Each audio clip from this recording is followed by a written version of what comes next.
What's up, everybody? It is a Blue Drake, otherwise known as Connor. I am the owner of the studio Drakeling Labs, which is developing the project Operation Harsh Doorstop, and also a number of other projects like Warfare 1944 and Iron Armada. Today, we're going to be doing a brief development blog talking about all of the things that we've been doing for the development of these games, and also all of the things that we're going to be doing in the near future. If you want to stay in touch with all this stuff, make sure you follow our development blogs on Steam and all of our other social media channels from Twitter to YouTube. You should be able to find us pretty easily. We'll put links in our development blogs and also on our official website at operationharshdoorstop.com. All right, with that out of the way, let's get into the details. So, to get started, I want to talk a little bit about the mission of Operation Harsh Doorstop of this development project, kind of give a refresher of why we're making what we're making. Now, this is a project that is being developed by a community of modders. We were originally a team of modders creating mods for different types of games, and it's gotten to the point where there are so many games out there, a lot of games that are either cutting mod support or don't have mod support at all, or are also introducing kind of like more predatory business practices, in introducing more microtransactions, introducing a whole bunch of other things. While those things are great for the company and they can make more money, it doesn't really benefit us in any way. We want to just create a game that we want to play, and we don't really want to create something for a product where there's all of these predatory business practices getting in the way of our players enjoying our content. So we ultimately decided, why instead of making a mod, why not just make our own game, and then we could also release it for free. So all of these other mod teams and all of these other players that are kind of getting fed up with the industry and the predatory practices can maybe have a place where we can all play the kind of game that we want to play, and we can make it whatever we want.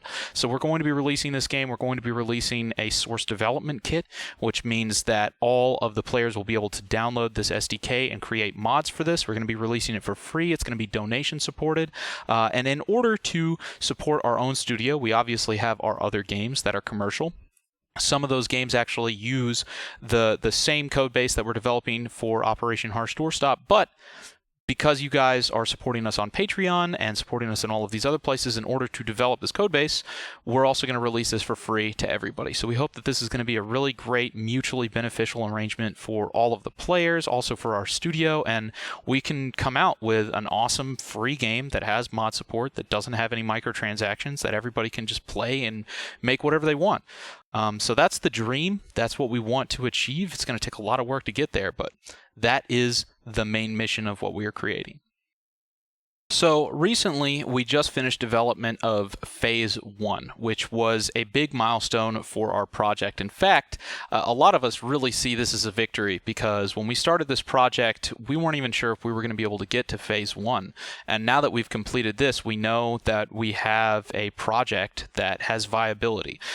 Phase 1 was kind of like our goal to get the game Operation Harsh Doorstop to a point where it may not be the best game in the world, but it is a full, completely playable game. It has all of the mechanics of what a normal first-person tactical shooter would have, and even though we can take it so much further, we're at this point where no matter what happens, we've already created a nice, solid, free infantry tactical shooter.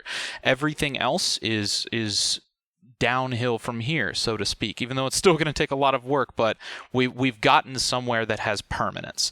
Now, we're entering Phase 2 of development. What Phase 2 is all of the much larger scale and all of the more, I guess, meta features that we want to implement in the game. And these are things like the source development kit. This is going to be the integration that's going to allow people to modify the game in order to host modified servers, to have Steam Workshop integration, so that way when you create a mod, you can upload it to Steam, you can download it, you can join a server that has that mod. That is a big feature that takes a lot of work to implement. That is also something that's not as pretty as like a weapon animation or like a grenade explosion or something like that, but it's very important to our game. So Phase 1 was all of the features that are very surface level, where it's like, let's make a game, and now Phase 2 is, we have a game, let's implement a lot of kind of like underlying infrastructure that's really going to make that game way better. So while there's a lot of things that we're going to want to do with the game long term, all sorts of features from aircraft to maybe even aircraft carriers and pilotable naval vessels and all sorts of things, all sorts of new factions. The big three features that we want to implement for Phase 2 is AI soldiers, so that way you can have player versus environment gameplay. So even if you get online and you either don't want to play with anybody or you don't have anybody to play with online, you can still go into a single player match and you can have a nice fun round blowing up soldiers that are AI. And I think that that's really important, especially since nowadays there's a lot of games out there, and we want to get this game to a point where you can have a lot of fun, even if there's no big multiplayer events going on, or even if you just don't want to play a multiplayer event.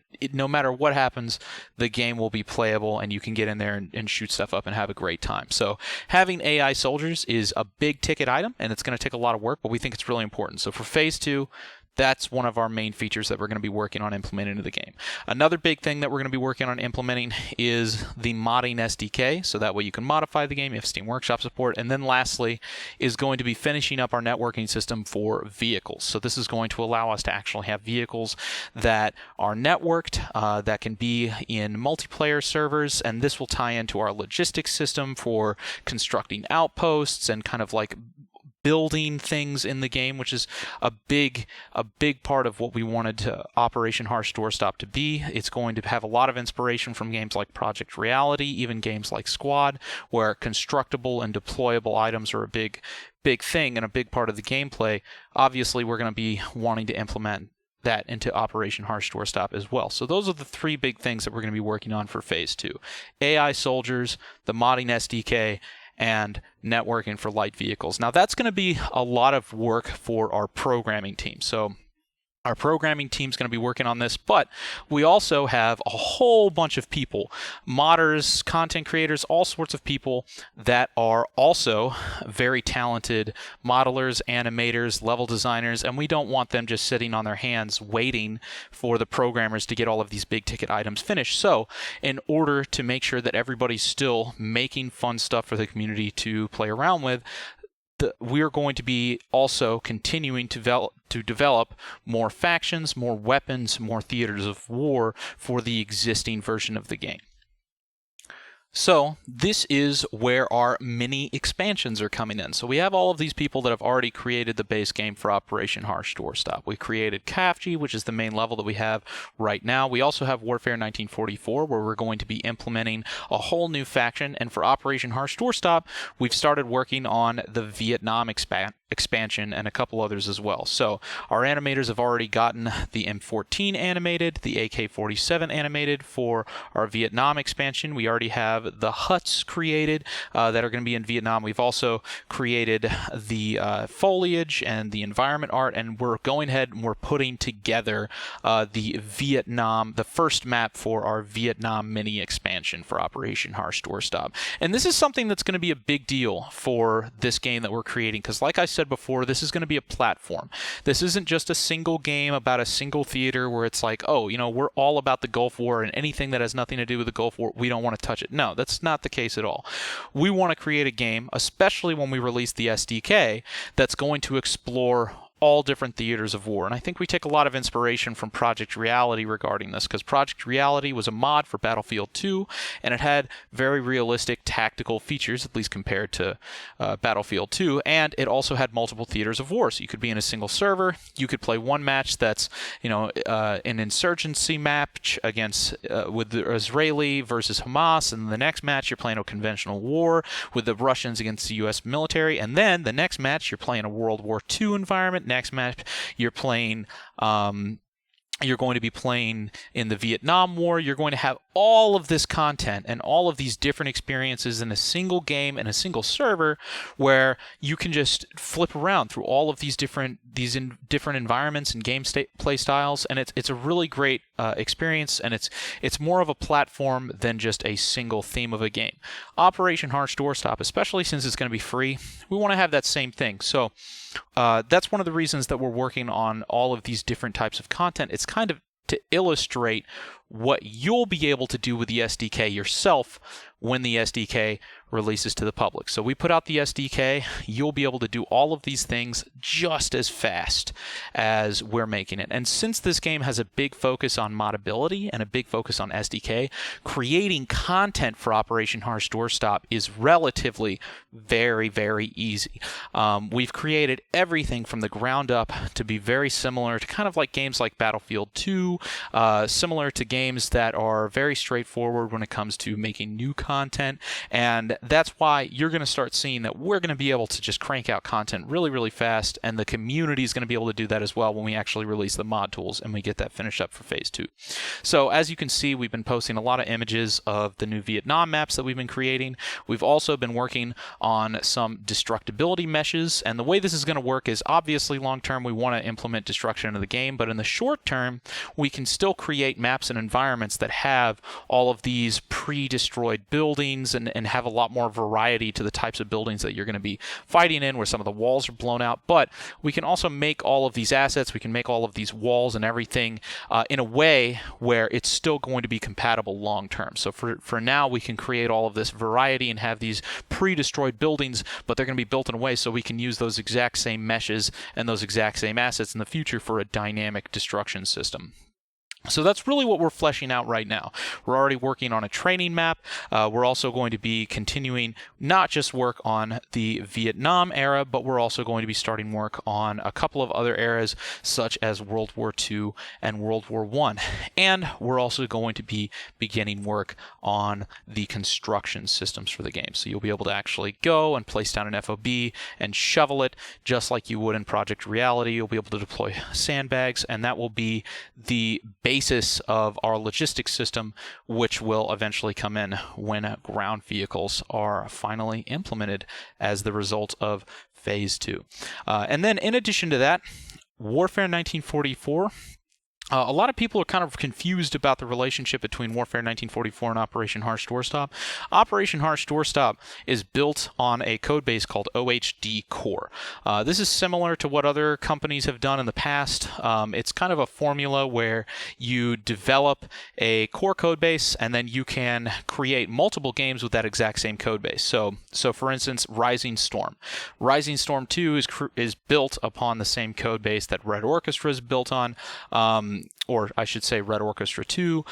You've got this consistent code base that's continuously upgraded and developed. We're kind of doing the same thing. In fact, another game that's done this is Offworld with Squad, and then they use that to create Postscriptum, Beyond the Wire, etc. There's multiple studios that have done this. So we're doing the same thing, except the difference here is that our base game.